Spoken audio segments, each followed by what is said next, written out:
Hi everyone. तो इस video में हम बात करने वाले हैं, अगर आप भी 2025 में माइक्रोसॉफ्ट, अमेजॉन, गूगल ऐसी बड़ी बड़ी कंपनीज के इंटरव्यू को क्रैक करना एंड ऐसी कंपनी में जाकर के जॉब करना। बट क्वेश्चन यहाँ पे ये आ जाता है कि यार हमको डीएसए करना चाहिए 2025 में, तो कौन सी लैंग्वेज में करना चाहिए, कौन सी लैंग्वेज चूज करें। यहाँ पे 3 लैंग्वेज आपके पास आ जाती है, C++, जावा एंड पाइथन। कौन सी बेस्ट रहेगी यहाँ पे डीएसए करने के लिए, ऐसी कंपनीज के इंटरव्यू को क्रैक करने के लिए, ठीक है। और कौन सी लैंग्वेज कंपनीज ज्यादा प्रीफर करती है, देखो।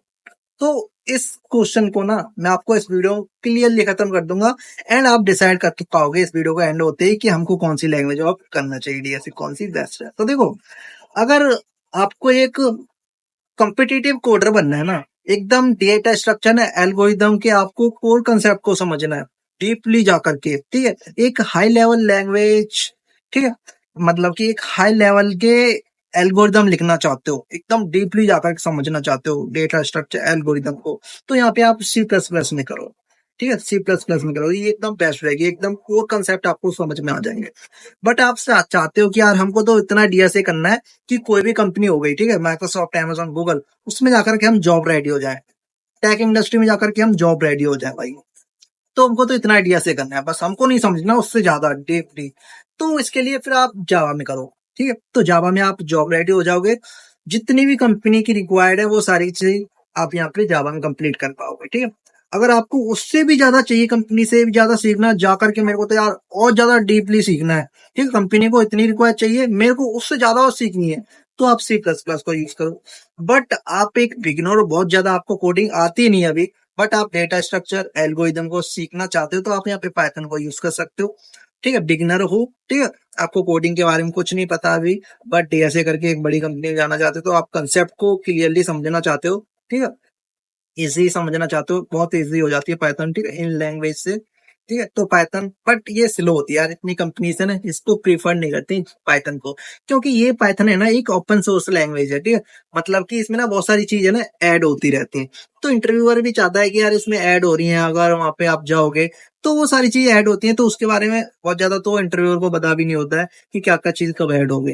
तो एक ओपन सोर्स है एंड ये स्लो बहुत है, कि जब आप बड़ी बड़ी कंपनी में जाओगे, ठीक, एल्गोरिदम लिखोगे वहां पर जाके बड़े बड़े, ठीक है, तो वहां पे एल्गोरिदम आपको बहुत ज्यादा स्लो रन होंगे, ठीक है। तो कंपनी तो नहीं चाहती कि आपका जो कोड है एकदम स्लो चले, उसको तो चाहिए एकदम फास्ट काम हो, एकदम अच्छे से, ठीक है। तो वहां पे आपकी C++ एंड जावा यूज होती है ज्यादातर, ठीक है। तो पाइथन में डीएसए करना इतना सही नहीं रहेगा यार। बट आप एक अच्छा कोडर बनना चाहते हो, एक अच्छे से डेटा स्ट्रक्चर एल्गोरिथम को समझना चाहते हो, तो आप C++ और जावा को इनमें से कोई एक चूज करो, ठीक है। तो इनमें भी आपके पास ऑप्शन है कि आपको इंडस्ट्री रेडी तैयार होना है, कि आपको एक हाई कॉम्पिटिटिव कोडर बनना है, एकदम कोर कंसेप्ट समझना है, तो आप यहाँ पे C++ को यूज करो। देखो, मैं आपको एक बेस्ट एग्जांपल से और समझाता हूँ इसको, ठीक, और अच्छे से समझना है, ठीक। मान लो कि सपोज करो ये एक कंपनी है, ठीक, माइक्रोसॉफ्ट, अमेजॉन, कोई भी बड़ी कंपनी है, आपकी ड्रीम कंपनी है, ठीक। एंड इसको स्किल्स चाहिए आपसे कि हमारी कंपनी में जो भी आए ना, उसको इतनी स्किल्स आनी चाहिए, उसको इतना डेटा स्ट्रक्चर एल्गोरिदम्स आना चाहिए, ठीक है। इतना मान लो, इतनी रिक्वायर है इसको, ठीक है, स्किल्स आपके पास इतनी होनी चाहिए। अगर आप जावा में करते हो ये सारी चीजें, ठीक है, तो जावा में क्या होता है कि आप जितनी इसको कंपनी को रिक्वायर है ना, मतलब कि आप जावा में आप डीएसए करते हो ना, तो इन कंपनीज के हिसाब से टेक इंडस्ट्री में जितना स्ट्रक्चर डीएसए, ठीक है, चाहिए, उतना आप जावा में रेडी हो जाते हो भाई। इतने स्किल्स कंपनी को चाहिए थी, हमने जावा में डीएसए कर लिया, इसके बराबर हम रेडी हो गए, मतलब कि अब किसी भी कंपनी में जाने के लिए हम रेडी हैं। यहाँ पे हमने जितनी भी कंपनी को डीएसए चाहिए होता है, हमने यहाँ पे जावा में वो सारी चीज कंप्लीट कर ली। बट आप चाहते हो कि मेरे को इतनी नहीं, मेरे को तो यार डीएसए की ना सारी चीज सीखनी है, डेटा स्ट्रक्चर में जाकर कोर कंसेप्ट समझने हैं, डेटा स्ट्रक्चर के एकदम हाई लेवल लैंग्वेज के, वो मेरे को एल्गोरिदम लिखने हैं जाकर के, एकदम कॉम्पिटिटिव कोडर बनना है, तो आप C++ में सीखें। C++ में क्या होता है कि कंपनी को इतनी स्किल्स रिक्वायर्ड है भाई, मैं नहीं चाहता कंपनी को, मैं तो चाहता हूँ भाई इससे भी ज्यादा चीजें सीखना। तो इसको कमांड ही कर देता हूँ मैं, थोड़ा सा इधर इसको समझा देता हूँ, ठीक है। तो क्या होता है कि अपने स्किल्स ऐसे हो जाती हैं आपकी, क्या हो जाए यार आपकी, हाँ, ये हो गया ना। तो आप इतनी स्किल्स सीख जाते हो, मतलब कि डीएसए जावा में इतनी सीख पाओगे, अगर C++ में कर रहे हो तो आप इससे भी ज्यादा चीजें सीख पा रहे होगे, एकदम कोर कंसेप्ट को जाकर के, हाँ भाई इस तरह से ये सारी चीजें चल रही होती हैं। तो ये होता है कि जावा में आपको इंडस्ट्री लेवल तैयार कर दिया जाता है कि हाँ भाई किस कंपनी में कितना डीएसए चाहिए होता है, आप उसकी कंपनी के हिसाब से उतना कर लेते हो, ठीक है। बट आप उसके और ज्यादा डीपली सीखना चाहते हो, मैं तो इस कंपनी से और ज्यादा चीजें कंपनी में, भाई मेरे को तो अच्छा एक कोडर बनना है, कंप्यूटर सबसे, ठीक है। तो वहां पे जाकर के उस कैटेगरी में जाना चाहते हो तो आपसे यहाँ पे C++ में करो, ठीक है।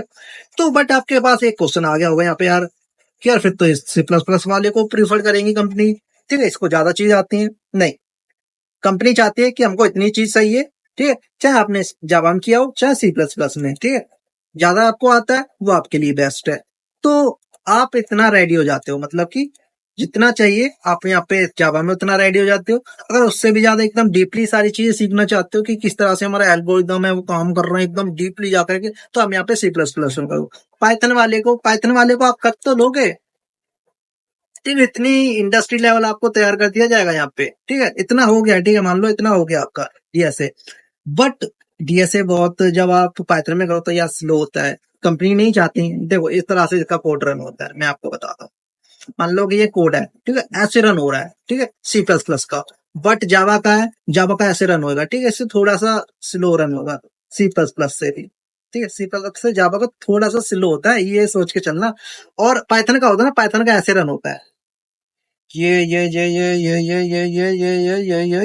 ऐसे चलेगा एकदम मर मर के। तो कंपनी नहीं चाहती कि हमारा जो कोई भी एप्लीकेशन है या फिर कोई भी कोड है हमारा ऐसे धीरे धीरे रन ना हो, भाई हमारा तो फास्ट होना चाहिए।